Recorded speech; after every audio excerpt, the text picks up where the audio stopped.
ராகுவோட அதாவது வர்த்தது வாராகம் வராகம் அப்படின்னு சொல்லக்கூடியது வாராகின்னு நீங்கள் கேள்விப்பட்டிருப்பீங்க, வராகமூர்த்தின்னு கேள்விப்பட்டிருப்பீங்க.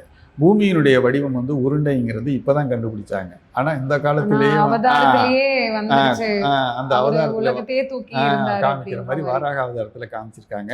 இது வந்து பார்த்தீங்கன்னாக்க பூமியிலேருந்து தோன்றக்கூடிய ஒரு உருவத்தோட வடிவமாக இந்த வாராக ரூபத்தை வடிவமைச்சு அந்த வாராக அவதாரமாக அது குறிப்பிடப்பட்டிருக்கு. இது என்னன்னு கேட்டிங்கனாக்கா ராகுவினுடைய அவதாரம். அப்போ ராகுவுடைய நட்சத்திரம் அப்படின்னு சொல்லக்கூடியது சுவாதி, சதயம், திருவாதிரை. அந்த 3 நட்சத்திரக்காரங்களும் இந்த படத்தில் காட்டக்கூடிய இந்த அவதாரத்துக்குரிய, அதாவது வாராக அவதாரத்துக்கு உண்டான இந்த சால கிராமத்தை நீங்கள் வச்சு வழிபாடு பண்ணும்போது உங்களுக்கு ஒரு சிறப்பான பலன்கள் கிடைக்கும். நல்லபடியாக இதை வந்து செல்ஃபோனில் டவுன்லோட் பண்ணி வச்சுக்கிட்டு, இன்னும் சொல்லப்போனால் ஒவ்வொரு வீட்லேயும் பல்வேறு நட்சத்திரக்காரங்க, ராசிக்காரங்க இருப்பாங்க.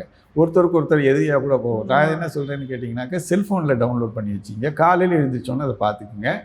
எப்போல்லாம் மனசுக்கு ஒரு கிளேசம் வருதோ அதை நோக்கி வேண்டிக்கிங்க. அது ஒரு நற்பலன்களை கண்டிப்பாக கொடுக்குமா.